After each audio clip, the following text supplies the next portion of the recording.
So, job hunting during the holidays. So there's Santa filling out an application. He only has a one-day job. You can hardly make enough money that way. So there are tips. How do you make yourself marketable during the holidays? One is be flexible. Indeed, number 8. One is be flexible. It could be that you're going to have an interview in the middle of a Christmas party or something, and so you've got to be flexible. It could be that everything kind of is disruptive. You might end up having an interview at an odd hour. Just be flexible, be open. Things are a little bit atypical, and I'm sure all of you would be. Be open to opportunities. Throughout the holiday season, if you go to parties, if you go to meetups, if you go to networking meetings, if you're in line somewhere, anywhere, strike up conversations, be open to opportunities. It's not always going to be appropriate for you to say, listen, I'm looking for a job. Do you know anyone? But sometimes there are things, there are opportunities. You're talking to somebody and they're talking about their job, and then they say, what about you? Where do you work? And that's an opportunity, right?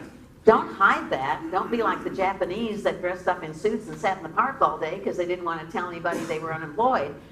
Say, well, right now I'm looking for another opportunity.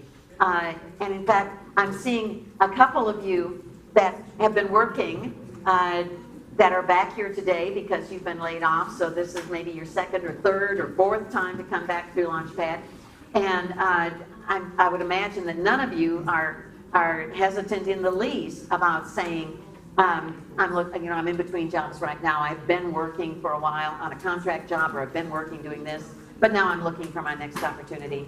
And if it's been a long time since you've worked, you can always say, this time I'm being particularly selective. I really want my next job to be my last job, and I'm really being picky about it. And so I'm not rushing into things. I've had some opportunities I could have gone to work, but I'm really taking my time this time. And be confident about it. You don't have to explain to anybody if you've been unemployed for a long time. It's your choice. It's your selection. Where are you going to share your talents the next time through? So at any rate, be open to opportunities. Be accommodating. What's going on with them? You'll adapt your world to their world. And sometimes it's like, I'm not working right now. I'll meet whenever you have an opportunity. Or I'm not working right now, but I tell you what, you gotta have breakfast. Let's go have breakfast. I'm not working right now, but I usually go to the gym. You want to go to the gym and work out, and you can go as my guest, and we'll talk there. Kind of be open to all kinds of atypical things, and be helpful throughout. You may not have a job, but that doesn't mean that you don't have resources. You may not have a lot of disposable income, but you have some things that are very, very valuable. You have your service and you have your time. And those things you can give freely, and you can help people and create a relationship, help somebody else. Tip number 2. This is a great time, a great opportunity to volunteer. We always tell you when you're looking for a job to volunteer. Whether you volunteer with Leap to Success, whether you volunteer at your, whatever your religion is, whether you volunteer, we have people that have joined professional associations in order to promote themselves and volunteer with that group. But volunteer, it helps in so many different ways. It will enable you to be productive. It will enable you to gain confidence. It will enable you to help other people, and you're building a new network in a new place. So volunteer. If you don't feel that you have the time to volunteer on a steady basis, a one-shot thing, volunteer to give out toys for Blue Santa. one time. Volunteer one time to go work at the food bank. Volunteer one time to officiate at a fun run. Volunteer, but reach out beyond yourself, and you would be amazed at how that changes your attitude and your job search success. Get temporary work or seasonal work. Temporary work and seasonal work are available through the holiday season.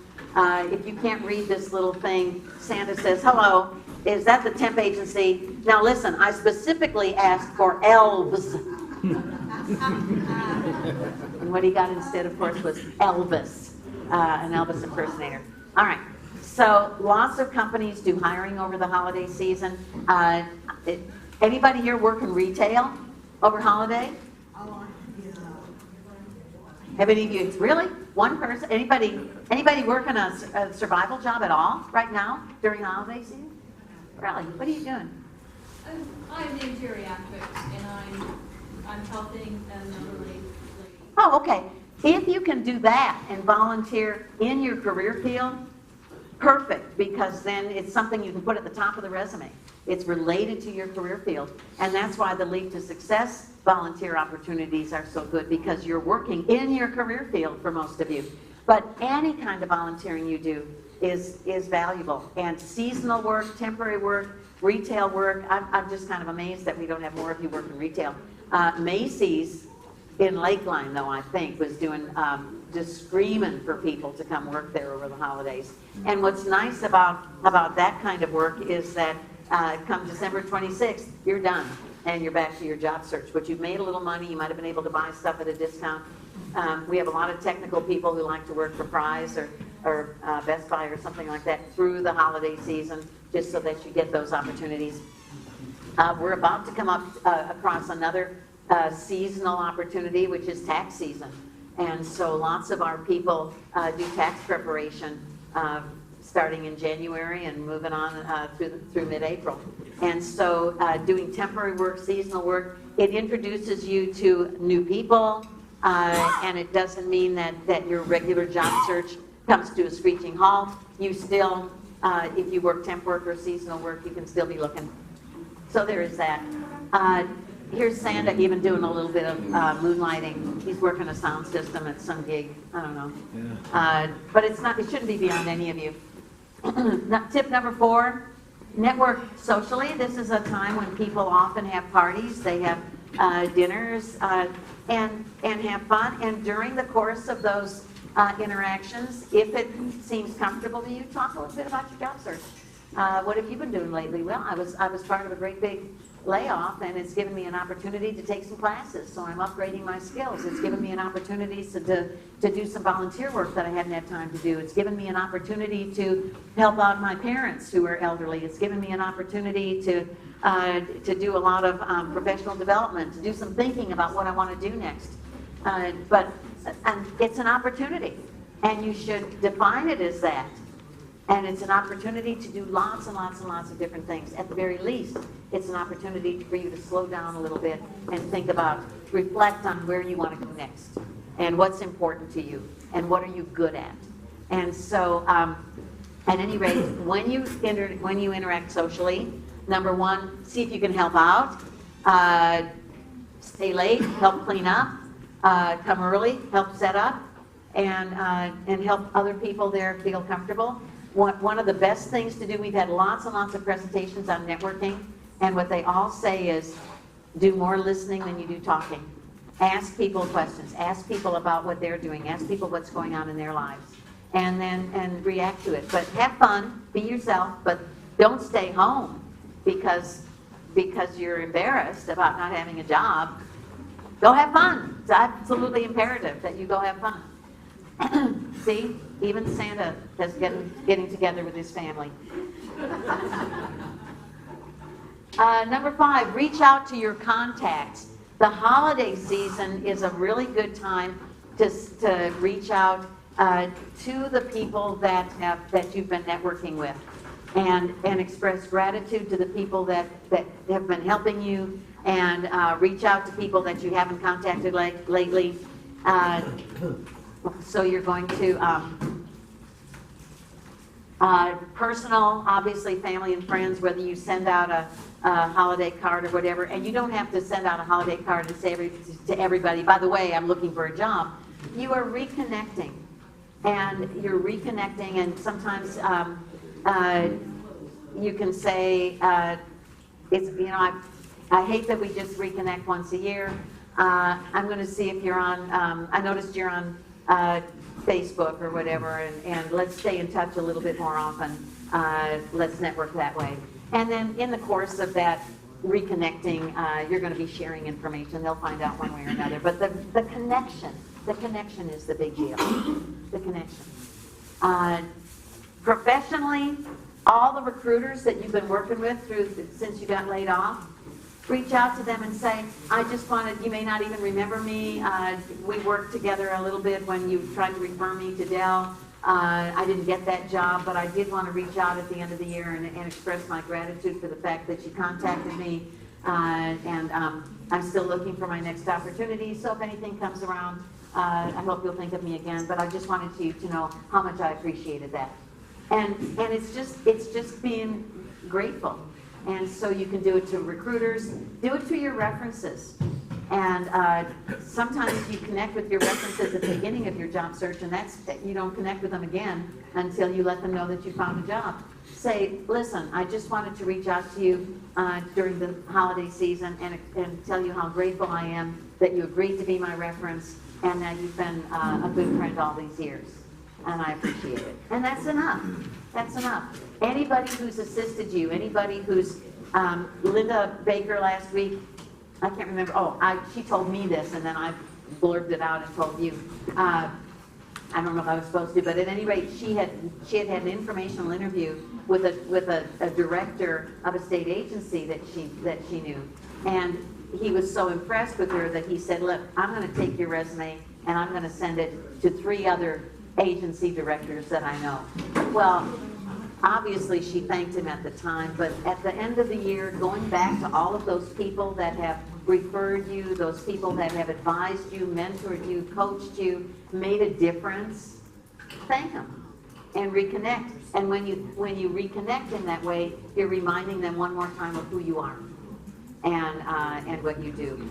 And so do that. Former colleagues, people you used to work with, some of you were involved in a big layoff a while ago, and now other people, so not everybody in that company got laid off, and now there's been another layoff. Reach out to everybody that you know that's been laid off again, or since you got laid off, and say, I just heard the news, bad timing, I've been laid off for a while, I understand how this works. Let's get together during the holidays and I'll tell you everything I know about how to do this. But this is too tough to do by yourself. Just whatever. So reach out to people, whether they can help you or they can't help you, but it is the connecting that is the useful part. So make sure that you do that. And always, always when you're reaching out to people, the attitude should be, how can I help you? Not only is it empowering to you, it's not always just, let's reconnect because I think you can help me. That's just irritating. Let's reconnect. I know how busy you are. I've got some time on my hands right now. How can I help you? And have that be your attitude. Help somebody else. Help them. We've given this before, this presentation, on 5 different ways that have been pretty much accepted that you show love and affection. And those can also be the 5 different kinds of gifts that you can give during a holiday season like this. Obviously, physical gifts, things that you give to people, but let's think a little bit more creatively. When money is scarce, what else can you give? Well, you can give words. Write somebody a poem. Write a letter to people that have made a difference in your life, and that is your gift. That is your gift. Touch, that's hugs, that's holding hands. That sometimes is what people want more than anything else. You go visit somebody in the hospital and you just sit there with them for a few hours and hold their hand. That's enough. It's a gift. Service, what can you do? I can remember a relative of mine, he gave this gift to his mother, and She said it was the best gift she'd ever had. And it was a promise that come spring, he was going to create a flower garden for her. He would do all the tilling and the layout and the planting and everything. And it was service. It was a gift of service. Go shovel, we shovel snow. Shoveling snow is like, that's from my childhood. That was a gift of service that people would do for folks. And they'll say, this snowfall, I'm shoveling your snow. It was enough. It was service. It didn't cost anything except for that chiropractic service. But gift of service. I'll clean your house. We have one person that I noticed, a new. How did I find this person? I can't remember if they're new. Oh, it was a Launchpad person, and when she came through Launchpad, she defined herself as like a technical project manager or something like that, and I happened to come across her on LinkedIn. She has recreated herself. She is a certified organizer. She started a new business as an organizer. And so if you wanted to go into somebody's chaotic world and say, look, here's my gift to you. I'm not working, so I don't have any money, but I am great at organizing. I'm going to come help you set up your home office. It's a gift. It's a gift. And it's service, and it's something that you can do, and you endear them to you, and maybe it'll even be a reference for your future career. Who knows? And the best, most valuable thing that all of you have right now, of course, is your time. And time is a gift that we overlook all the time. If any of you have not only children but grandchildren, grandparents always feel that, or frequently feel that they have to buy expensive gifts for their grandchildren. They love doing that. They love buying gifts. What is it that you want? What the kid really, really wants is, will you stay and play with me? Do you have to go? Will you stay and play? That's the time, the attention, the togetherness. So let's go take a walk. I don't have any money right now. I'm going to take you camping. Wow, camping with my uncle for a whole weekend? Wow, that's a memory maker that you can't reproduce. Time, very valuable, and all of you have that. The time that somebody spends with somebody, even Santa, is taking time off. Not just throwing a present at somebody, but taking the time to be with somebody. Number 6 tip, recommit to your job search. Those of you especially where this is not your first rodeo, this is not your first time around the block, this is like your 4th time to be looking for a job, your 5th time to be going through this. I can't tell you how amazed I am at the fortitude it takes to go through this again and again and again. Many of the people that are in Job Club had jobs for 10, 15, 20, 25 years, and then during the dot-com bust or whatever, they lost that job, and then the last 5 years they've had 4 jobs because things seem to be so short-term these days. Contract jobs, it's easy to get those, but it's like it's hard to get back into the swing of things. That's one of the reasons that I think you should sometimes try something totally new. This time have a SWAT team. This time say, I'm not going to have a SWAT team. We're going to have 3 job search buddies, and we're going to have much more difficult goals. And we're gonna do this. This is going to be a blitzkrieg. This is going to be an intensive job search, and we're going to see if we can make a big difference. And we're going to start on the 25th of December, not January 1. We're going to start now, and we're going to see if we can make a difference. I don't know. Do something different. Redo your resume. Color your hair. I don't know. Something. Do something different. Go to meetups. Oh, in fact, meetups. Rick just told me that Agile Austin, which is on our networking list as agile.com, which is always an organization, they have now changed into the latest trend in job hunting. Agile is now a meetup. It's a meetup group. So maybe that's what you want to do is to say, okay, before the end of the year, I'm going to try to go to 3 meetups. And just try that out. It's a new job search approach that I had never tried. I'm going to try it before the end of the year. Don't lose your momentum. Assess what's working, what's not working. And if it's working, redouble it. If it's not working, move on. Try something else. Take corrective action, revamp what you do, experiment, and then forge on with renewed vigor. And hopefully the next job will be the last job. I want to close by telling you one. I do this every year, so those of you who've heard this before, it's something you're going to have to sit through to get to the door prizes. But this is an example. This is an example of a temporary job that somebody took. This is from a little kid's book called How Murray Saved Christmas. 'Twas the night before Christmas, and at the North Pole, Santa was rocking and ready to roll. His seatbelt was buckled, his reindeer were fed, and 5 billion toys were stuffed into his sled. There were dolls that said "Mama," and dolls that said "Goo," dolls that made music, and dolls that made poo. There were dolls that grew tall at the push of a button, and a doll, best of all, that didn't do nothing. He revved up his reindeer about to take off when all of a sudden he heard a small cough. "Santa, could I have your attention?" It was Edison Elf with his latest invention. Now, Edison thought of himself as a tinkerer, but as a tinkerer, he was sort of a stinkerer. "My Jack-in-the-Box, sir, belongs on your list. It's a Jack-in-the-Box with a fabulous twist." So Santa Claus tried it, and oh, what a trick. A boxing glove popped out and knocked out St. Nick. He wobbled, he bobbled, his face turned bright red, a lump like a sugar plum rose from his head.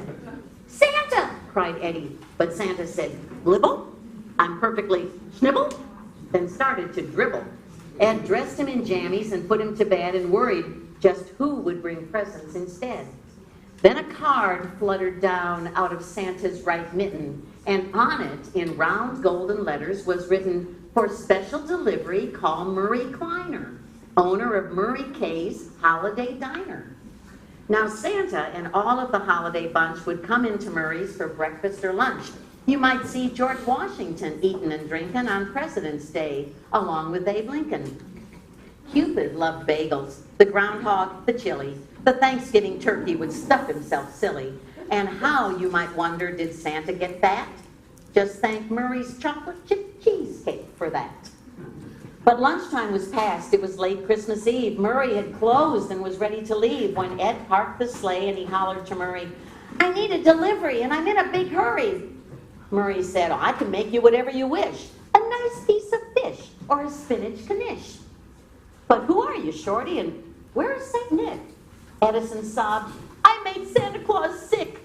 And now I need you to deliver some toys to 200 countries, to good girls and boys. Just put on this red suit and get in the sleigh." "What? Are you cuckoo?" cried Murray. "No way. Give me one reason to schlep through the snow, bringing billions of presents to kids I don't know. Will anyone pay me? Will anyone tip? What if I slip and I fracture my hip? Look out the window. It's cold and it's shivery. Why in the world should I make this delivery?" "Because it's Christmas," said Ed. "Christmas, you know, is that one special season when people do good things without a good reason. The grouchiest men will wear musical ties and buy Christmas presents for folks they despise. The cheapest of cheapskates will spend all his money, and people make fruitcakes from concrete and honey. Christmas works magic, and Edison knew it. "You're not playing fair," Murray grumped. "But I'll do it." Murray put on the suit. The belly was baggy, the shoulders were saggy, the bottom was draggy. "I'm fat," Murray said, "but it seems Santa's fatter. The caboose is quite loose. But I guess it won't matter." Then they hopped in the sleigh, which sped off like a comet, causing Murray to holler, "Slow down, or I'll vomit. I've just got one rule, but Shorty, it's basic. If you go too fast, I'm bound to get sleigh sick." They made their first stop, Edison fearing the worst. Murray fell down the chimney and landed tush first. He didn't come back till 2:15, when Eddie cried, "Murray, what happened to you?" Murray shrugged. "By the fireplace, kids hung up socks, so I loaded the socks up with bagels and lox." They went to the next house. It didn't go better. Murray got bit by a big Irish setter. He stepped on a turtle in house number 3. At house number 4, he knocked over the tree. I'm old and I'm cold and this suit doesn't fit. If the next stop goes badly, said Murray, I quit. The elf couldn't blame him. Poor Murray had tried. You're going to do great, little Edison lied. Murray jumped down the chimney and landed so hard the thud knocked the snow off the trees in the yard. He got to his feet with an ooh and an oi and found himself facing a 6-year-old boy. The boy exclaimed, Santa! And Murray said, where? Oh, right, you mean me. Yes, I'm Santa, I swear. Get a load of this laugh. Ho, ho, ho, Murray chuckled. But just as he chuckled, his belt came unbuckled and his pants, which were loose, went straight down past his knees. Murray Kleiner was stitched on his silk BVDs. The boy looked perplexed, so he said, please explain why you and your underpants have different names? Betrayed by his boxers, let down by his pants, Murray knew a good story would be his last chance. So he said, well, Murray Kleiner's a famous designer. Calvin Klein may be fine, son, but Kleiner is finer. Are you sure you're Santa? You don't have a beard. Your suit is all baggy and you smell kind of weird. I shaved off the beard. Mrs. Claus said it tickles. And I went on a diet. Club soda and pickles. That should explain why I'm beardless and bellyless, and the pickles would account also for my silliness. So there, I've explained. I've made everything clear. And then the boy asked him to name his reindeer. Murray hemmed and he hawed. He did not know this stuff. So he huffed and he puffed and proceeded to bluff. Well, there's Dumbo and Jumbo and Mason and Dixon and Cosmo and Kramer and Richard M. Nixon. Murray looked at him hopefully. How did I do?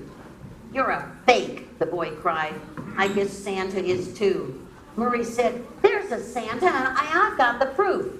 They went out on the lawn and looked up at the roof. That's Santa's sleigh sitting there in the snow. There's the toys and the reindeer whose names I don't know.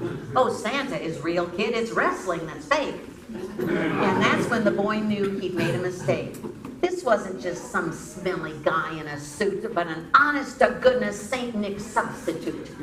And when the boy smiled, Murray felt a strange tingle. He knew for one night that he could be Kris Kringle. Ho, ho, ho, Murray laughed, and he patted his head, and he fixed him a lean pastrami sandwich with coleslaw and a triple thick chocolate milkshake, and sent him to bed. Then Edison asked if he still felt like quitting. Quitting, cried Murray, you've got to be kidding. Enough of that talk. We've got toys to deliver. We can't sit around like 2 lumps of chopped liver. From Nome down to Rome and from Omsk to Atlanta, they handed out presents more quickly than Santa. You did a great job, Eddie said, and he smiled. Tonight you brought presents to every good child. Well, let's not stop, Murray said. We have time. We have toys. Why can't we bring them to bad girls and boys? So a kid might be lazy. He might be a slob. He drives his folks crazy. That's sort of his job. Ed heard what he said and he couldn't resist. They brought toys to the naughty, a very long list. A toboggan for Ogden, who played sick from school and drove his dad's Pontiac into the pool. For Brooke, a good book since she broke the TV, the VCR, PC, and every CD. And a jet plane for Dwayne, a mischievous fellow who filled the girls' toilets with blueberry jello. Murray brought presents to all not-so-good kids. The rude and the crude and the misunderstood kids. And people said Christmas was never so pleasant as that year when all of the world got a present.